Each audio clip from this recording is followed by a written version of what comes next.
Jio politics இல்லைன்னா புவிசார் அரசியல் அப்படிங்கிறது ஒரு தேசம் தன்னுடைய பொருளாதாரம் மற்றும் பாதுகாப்பு தொடர்பான விஷயங்களுக்காக தன் அருகில் உள்ள இல்லைன்னா தனக்கு தேவையான இடத்தில் உள்ள தேசங்களை எப்படி பயன்படுத்திக்கிறது அப்படிங்கிறது தான். இப்போ உலகம் முழுக்க நடந்துட்டு இருக்கக்கூடிய இராணுவ நடவடிக்கைகள், பொருளாதார நடவடிக்கைகள், இது எல்லாமே இந்த ஜியோ பாலிட்டிக்ஸ்குள்ளே தான் அடங்கும். இப்போ ஒரு தேசம் அப்படிங்கிறத ஒரே மாதிரி பார்க்க முடியுமா அப்படின்னா பார்க்க முடியாது. ஒரு தேசத்தை ஆளக்கூடிய ஆட்சியாளர்களை பொறுத்து அந்த தேசத்தினுடைய கொள்கைகள், பிற நாடுகளை எப்படி கையாள்றது, பக்கத்தில் உள்ள நாடுகளை எப்படி கையாள்றது, சர்வதேச உறவுகளை எப்படி பேணுறது அப்படிங்கிற விஷயங்கள் எல்லாம் அந்த நாட்டை ஆளக்கூடிய ஆட்சியாளர்களை பொறுத்து தீர்மானிக்கப்படும். அந்த ஆட்சியாளருடைய எண்ணங்கள், கொள்கைகள் இதெல்லாம் எப்படி இருக்குது அப்படிங்கிறது தான் அதில் அதிகமாக இன்ஃப்ளூயன்ஸ் ஆகிற விஷயமா இருக்கும். இந்த அடிப்படையில் 2009 ஈழத்தில் நடத்தப்பட்ட இன அழிப்புக்கும் ஒரு புவிசார் அரசியலுக்கும் நெருங்கிய தொடர்பு உண்டு. அமெரிக்காவில் ஆரம்பித்து, எங்கேயோ இருக்கக்கூடிய அமெரிக்காவில் ஆரம்பித்து ஜப்பான், பாகிஸ்தான், இந்தியா, ரஷ்யா, சைனான்னு எல்லா நாடுகளுமே அந்த போர்க்களத்துக்குள்ளே ஏன் இறங்குச்சு, அந்த சிங்கள அரசுக்கு ஏன் அவங்க ஆதரவாக நின்னாங்க அப்படிங்கிறது ஒரு $1 பில்லியன் கொஸ்டின் தான். இந்த புவிசார் அரசியலை புரிஞ்சுக்கிட்டா மட்டும்தான் அதை நம்மளால் புரிஞ்சிக்க முடியும். நம்ம இதில் இந்த உலக நாடுகள் என்ன எதிர்பார்க்கு அப்படிங்கிறத தாண்டி இந்தியா அப்படிங்கிற தேசம் இந்த ஈழ விவகாரத்தில் என்ன மாதிரியான நகர்வுகளை எடுத்திருக்கு, அந்த இலங்கை அப்படிங்கிற தேசத்தை வைத்து சுதந்திர காலகட்டத்துக்கு முன்பாகவும் சரி, சுதந்திர காலகட்டத்தின் போதும் சரி, சுதந்திர காலகட்டத்திற்கு பின்பாகவும் சரி, இந்தியா அப்படிங்கிற தேசம் அந்த இலங்கை அப்படிங்கிற மண்ணை, அந்த தேசத்தை எப்படி தன்னோட அரசியலுக்கு பயன்படுத்துச்சு அப்படிங்கிறத பொறுத்து தான் அந்த ஈழ விவகாரத்தில் இந்தியாவோட பங்களிப்பு எப்படி இருந்துச்சு அப்படிங்கிறத நம்ம முடிவு பண்ணவே முடியும். ஈழத்தில் ஒரு ஆயுத போராட்டம் உருவாகிறதுக்கு இந்தியா தான் முக்கிய காரணமாக இருந்துச்சு.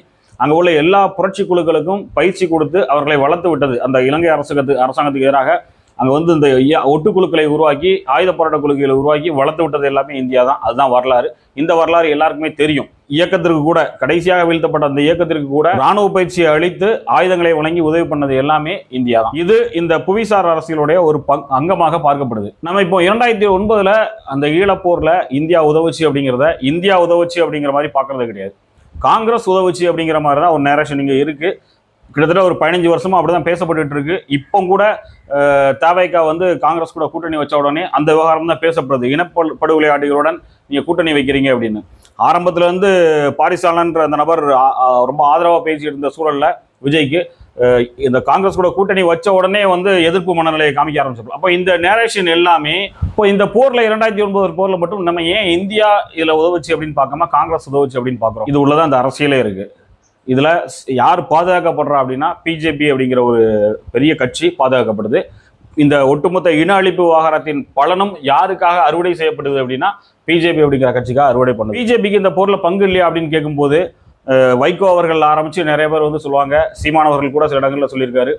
வாஜ்பாய் அவர்கள் நிறைய உதவி தான் பண்ணியிருக்காரு. எந்த வகையிலும் அந்த போராட்ட குழுக்களுக்கும் ஈழத்துக்கும் எதிராக இல்லை அப்படிங்கிற மாதிரி சொல்லியிருந்தாங்க. இது உண்மையா அப்படின்னு பார்த்தா அது முழுக்க பொய் அப்படிங்கிறதான் வரலாறு. 1998 2004 வரை இந்தியாவில் ஆட்சியில் இருந்தது அடல் பிஹாரி வாஜ்பாய் அவர்கள். இந்த காலகட்டத்தில் தான் ஈழத்தில் ஆயுத குழுக்களுக்கு எதிரான அடக்குமுறையை மிக தீவிரப்படுத்துவதற்கான எல்லா முயற்சிகளையும் அங்கே உள்ள தேசிய அரசு எடுத்தது, சிங்கள அரசு எடுத்தது. அந்த சிங்கள அரசுக்கு எல்லா வகையிலும் மிலிட்டரி ரீதியாகவும் சரி, பொருளாதார ரீதியாகவும் சரி, முழு உதவிகளையும் பண்ணி அங்கே இந்த மாதிரியான கிளர்ச்சி குழுக்கள் இருக்கக்கூடாது, அதை முழுசாக ஒழிச்சிடணும் அப்படிங்கிற ஒரு அடிப்படையில் எல்லா உதவிகளையும் பண்ணது யார் அப்படின்னா வாஜ்பாய் அவர்கள். 2004 ஏப்ரல் முதல் வாரத்தில் ராஜபக்சே இலங்கையில் ஆட்சி அமைக்கிறாரு. 2004 ஏப்ரல் கடைசி வாரத்தில் பாஜக ஆட்சியிலிருந்து விலகுது. காங்கிரஸ் மறுபடியும் ஆட்சிக்கு வருது. 2004 தேர்தலில் இயக்கம் தேர்தல் புறக்கணிப்பு பண்ணுறாங்க. இது எல்லாத்துக்குள்ளுமே ஒரு லிங்க் இருக்குது. இதை எப்படி நம்ம புரிஞ்சுக்கலாம் அப்படின்னா, கிட்டத்தட்ட 2 தசாப்தங்களாக அங்கே ஆயுத போராட்டத்தை ஒரு இயக்கம் நடத்திக்கிட்டு இருக்கு. தங்களுடைய சுய நிர்ணய உரிமையை முன்னிறுத்தி அவங்க அந்த போராட்டத்தை நடத்திக்கிட்டு இருக்காங்க. ஆனால் இதுக்கு மேலே போராட முடியாது, நாங்கள் எங்களுடைய முடிவை வெளிப்படையாக சர்வதேச சமூகத்துக்கு அறிவிக்கிறோம் அப்படின்னு சொல்லி ஒரு அறிவிப்பை அந்த இயக்கம் வெளியிட்டது 2003ஆம் ஆண்டு. அந்த இன்டரிம் செல்ஃப் கவர்னன்ஸ் அத்தாரிட்டின்னு சொல்லுவோம். தங்களுடைய சுய நிர்ணய உரிமையை சர்வதேச சமூகத்துக்கு அவங்க 2003 அக்டோபரில் அறிவிக்கிறாங்க. ஏன் இப்படி ஒரு முடிவை ஒரு கொந்தளிப்பின் அடிப்படையில் அந்த இயக்கம் அறிவித்தது அப்படின்னு நம்ம பார்த்தோம் அப்படின்னா, அப்படி ஒரு நெருக்கடி அந்த இயக்கத்துக்கு வந்திருக்கு. இதுக்கு மேலே நாங்கள் பொறுக்க மாட்டோம், இதுக்கு மேலே எங்களுக்கு போராட முடியாது, நாங்கள் இதுக்கு தயாராக இல்லை, நாங்கள் இந்த சர்வதேச சமூகத்தில் ஒரு அறிவிப்பை கொடுக்குறோம், நாங்கள் எங்கள் சுய நிர்ணய உரிமையை நாங்கள் தீர்மானிச்சுக்கிறோம் அப்படின்னு சொல்லி ஒரு உச்சகட்ட அதிருப்தியில் தான் அந்த முடிவு வெளியாகி இருக்கணும்.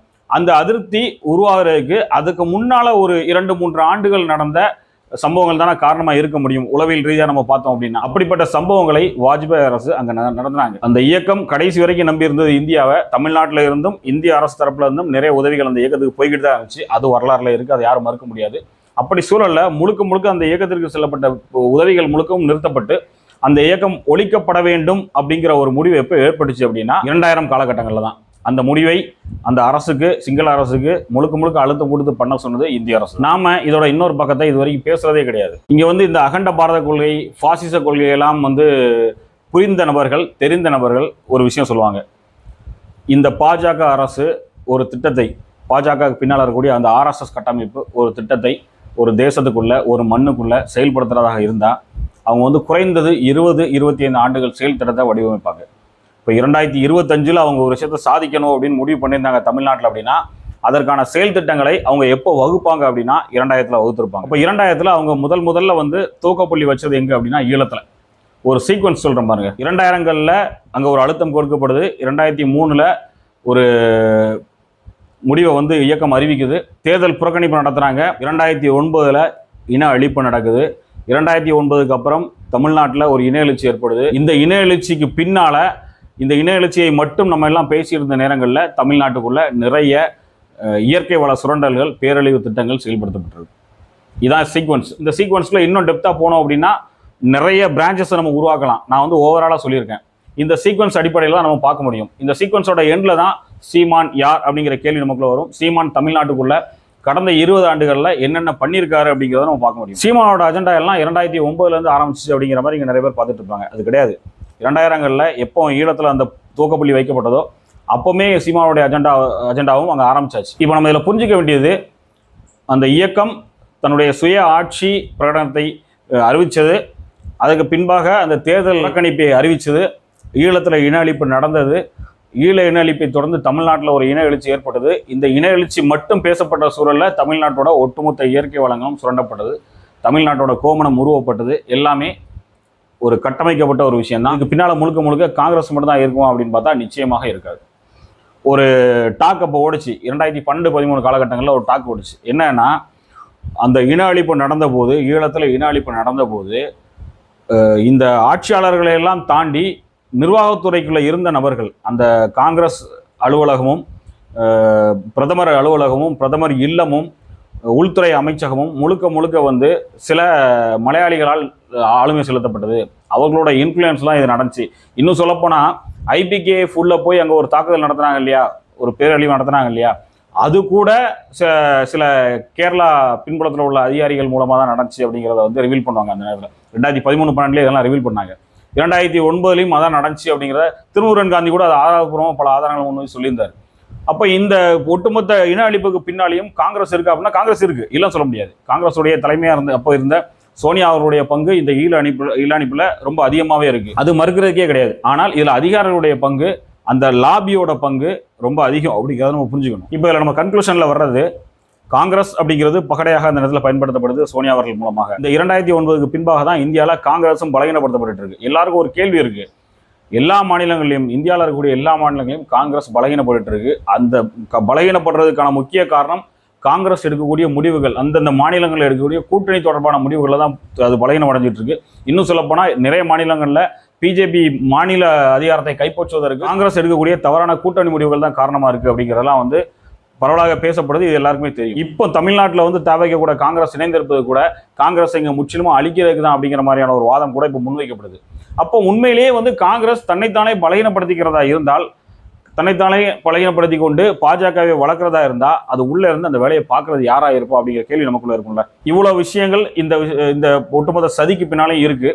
ஆனால் இது எல்லாத்தையும் விட்டுட்டு இங்கே ஒரே நேரேஷன், இனப்படுகொலை காங்கிரஸையும் திமுகவையும் அழிப்பது ஒன்றுதான் நம்மளுடைய ஒரே இலக்கு, அதுதான் நம்ம ஈழத்துக்கும் இந்த மண்ணுக்கும் செய்யக்கூடிய கடமை அப்படிங்கிற விஷயத்தை திரும்ப திரும்ப பேசிகிட்டே இருக்காங்கல்ல. இவங்களாம் யாரோட ஆட்களாக இருப்பாங்க, இவங்களாம் என்ன அஜெண்டாவை கையில் வச்சுட்டு இருப்பாங்க, இவங்கெல்லாம் யார் படி அளப்பாங்க அப்படிங்கிறதான் நம்ம யோசிக்க வேண்டிய ஒரு இடம். நாம் கொஞ்சம் கொஞ்சமாக அதை நோக்கி தான் நகர ஆரம்பிக்க போகிறோம் இந்த சேனலில்.